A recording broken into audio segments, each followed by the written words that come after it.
पहले ये सुनसान गांव जो पहाड़ियों में बसा हुआ है कुछ इस तरह दिखता था। और क्योंकि ये गांव ग्वाटेमाला जंगलों के बीचों बीच बसा हुआ है, एक ऐसा ट्रॉपिकल एरिया जहां गर्मियों में भारी तूफानी बारिश होती है, तब इनमें से कई घर ऐसी भयानक परिस्थितियों के आगे टिक नहीं पाते और यहाँ के लोगों पर अपने परिवार की सुरक्षा के लिए घरों को बार बार बनाने का दबाव पड़ जाता है। हालांकि ग्वाटेमाला सिटी यहाँ से बस 4 घंटों की दूरी पर है और वो इस गांव से बिल्कुल अलग है। वहाँ पक्के बने हुए मार्केट्स और काम मिलने के कई सारे मौके हैं और यही दूरी हम कम करना चाहते हैं। हमें ग्वाटेमाला के इस कम्युनिटी के बारे में पता चलते ही हमने कांटेक्ट किया टेचो को, जिसके साथ हमने 2 साल पहले काम किया था और हमने कोस्टा रिका के गरीब कम्युनिटी के लिए 10 घर बनाए थे ताकि हम इस गांव को नष्ट होने से किसी तरह से बचा सकें। और 1 हफ्ते बाद डैरेन ग्वाटेमाला सिटी के पास पहुंच गए और वहाँ खूबसूरत लैंडस्केप्स और रिच कल्चर होने के बावजूद भी उन्हें जल्दी से एहसास हो गया कि चिसीगुआन के उस छोटे से गाँव तक पहुँचना कितना मुश्किल है। उन्हें पास वाले गांव तक एक चार्टर प्लेन से जाना पड़ा और उसके बाद जंगल से होते हुए मीलों तक चलकर जाना पड़ा। एक ऐसी कसरत जो इन्हें पैसे कमाने के लिए हर रोज करनी पड़ती है। वहां पहुंचने पर डैरेन की मुलाकात हुई एल्बर्टो से, 8 बच्चों के पिता जो अपनी पत्नी मरिया के साथ उनकी देखभाल करते हैं। उन्हें सबसे करीबी सिटी तक पहुंचकर फैब्रिक बेचने के लिए घंटों सफर करना पड़ता है, जिसके लिए सिर्फ $2 मिलते हैं। मतलब उनके परिवार के हर एक सदस्य को हर हफ्ते लगभग $1 में जीना पड़ता है। और इतना ही नहीं, परिवार में सभी को एक ही बेडरूम शेयर करना पड़ता है। अभी ये लोग जिन घरों में रह रहे हैं वो बहुत ही बुनियादी स्तर के हैं। इनके फ्लोर्स मिट्टी से बने हुए हैं। यहाँ कोई बिजली नहीं है। इन्हें घर में आग जलाकर खाना बनाना पड़ता है और खुद को गर्म रखना पड़ता है। और उसके साथ ही एल्बर्ट और उसके कम्युनिटी के लिए पीने का साफ पानी इकट्ठा करने का कोई इंतजाम नहीं है।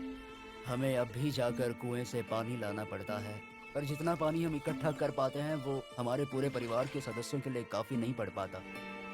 अपने परिवार को पालने के लिए इन्हें इतनी मुश्किलों से जाना पड़ता है कि हमें ये देखकर बहुत बुरा लगता है। हम इस समुदाय की मदद करना चाहते हैं। इनकी जिंदगी में बड़ा बदलाव लाना चाहते हैं। इन्हें एक कंफर्टेबल और सुरक्षित जगह देना चाहते हैं जहां ये बच्चों को बड़ा कर सके। तो अगले कुछ दिन हम हमारे पार्टनर टेचो जो यहाँ काम करने वाले हैं उसके लिए हमारे पास एक बड़ी योजना है। तो बस 4 दिनों में हम यहाँ पर 15 नए घर बनाने वाले हैं जहाँ होंगे बेसिक इलेक्ट्रिसिटी के लिए कुछ सोलर पैनल्स, एक सैनिटेशन सिस्टम, कंक्रीट के फ्लोर्स, एक लकड़ी जलाने का चूल्हा और एक रेन हार्वेस्टिंग सिस्टम जो होगा स्टोरेज और फिल्ट्रेशन के साथ। टेचो में ऐसे लगभग 15 लाख वॉलंटियर्स हैं जो इस ऑर्गेनाइजेशन से पास होकर निकले हैं। इस तरह की एक्टिविटीज उन्हें उनकी पारंपरिक जड़ों से जोड़कर और उन छोटे कम्युनिटीज को सहारा देकर उनकी जिंदगी बदल सकती है।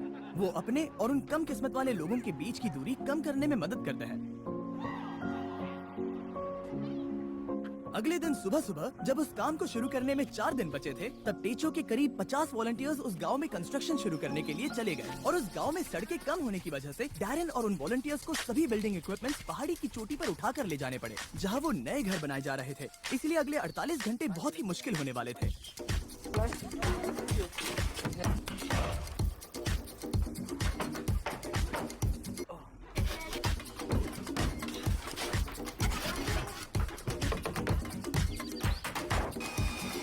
बस 2 ही दिनों में उन्होंने घर के कंस्ट्रक्शंस बनाने पूरे कर लिए थे। हालांकि बचे हुए सिर्फ 48 घंटों में अब भी उनके वाटर कलेक्शन सिस्टम के लिए इरिगेशन पाइप्स लगाने और प्लम्बिंग करना बाकी था।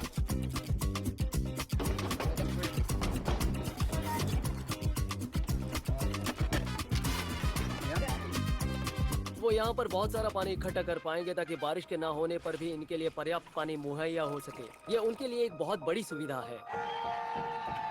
मैंने कभी डैरेन की क्षमता पर शक नहीं किया, पर इस बार वक्त बहुत कम था। मुझे विश्वास नहीं होता, पर सूरज उगने से पहले उन्होंने वक्त पर काम खत्म कर लिया ताकि एल्बर्टो और उन सभी परिवारों को नए घर का सरप्राइज मिल सके। और बच्चे तो अपनी एक्साइटमेंट रोक ही नहीं पाए। चलो रिबन काटते हैं। हम तुरंत ही देख पा रहे थे कि ये समुदाय कितना खुश था। उनके चेहरे पर की वो हंसी, उनकी आवाज में एक्साइटमेंट, वो एक बेहद खूबसूरत अनुभव था। वो जिस तरह से शुक्रिया कर रहे थे वो मुझे हमने किए काम से बहुत बड़ा लग रहा था। अब उनके पास और ज्यादा पैसे कमाने के लिए बहुत सारे मौके होंगे, क्योंकि अब उन्हें बारिश के बाद घर को मेंटेन करने के लिए कम वक्त लगाना होगा। और टेचो के बनाए हुए नए रोड से उन्हें पास के कम्युनिटी में आना जाना आसान हो जाएगा। अब बिजली के होते उनके बच्चों को रात में पढ़ने में बहुत आसानी होगी। ये नए चूल्हे हेल्दी खाना बनाना बहुत आसान कर देते हैं और इसी से ये कम्युनिटी बड़ी हो जाएगी और एक दिन एक फुली फंक्शनल गांव बन जाएगा जहां पास में बसी हुई सिटी के लोगों जितने ही काम होंगे। तो एल्बर्टो और उसके परिवार को अब कभी भी उस जोखिम भरे रास्ते से जाने की जरूरत नहीं पड़ेगी। हम इस सब के लिए बहुत खुश हैं। मेरी बीवी और सभी बच्चे भी इसे लेकर बहुत खुश हैं और मैं भी बहुत खुश हूँ। वो 15 घर बनाने के बाद हम यहाँ पर एक कम्युनिटी सेंटर भी बना रहे हैं, जो कि स्कूल के लिए कुछ एडिशनल क्लासरूम्स जैसा होगा। अभी उस स्कूल में सिर्फ 2 क्लासरूम्स हैं। यहाँ की औरतें उसे ट्रेनिंग और वर्कशॉप्स की तरह इस्तेमाल करेंगी, ताकि वो नई स्किल सीख कर जॉब के नए रास्ते ढूंढ सके। इस गांव के लोगों ने हमारे लिए अपने घरों को खुला कर दिया, अपने दिलों को खुला किया और साथ ही में अपने समुदाय को भी खुला किया, और उसका हमें इस समुदाय में रहकर एहसास हुआ। इस वीडियो के लिए आपका सपोर्ट मायने रखता है। उम्मीद है आपको मजा आया होगा। हमेशा की तरह आप सभी की आंखें इस वीडियो को देखकर लोगों की मदद करती हैं, पर आपकी उंगलियां भी मदद कर सकती हैं। उस सब्सक्राइब बटन को दबाकर तो जल्दी दबाइए और कमेंट्स में हमें बताइए। और जो भी सब्सक्राइब नहीं करेगा उन पर गुस्सा करिएगा। गुस्सा करिए लेकिन प्यार से, क्योंकि हमें पॉजिटिविटी पसंद है। पर हाँ, उन सबसे सब्सक्राइब जरूर करवाइए। Bye. Oh my God! Wow!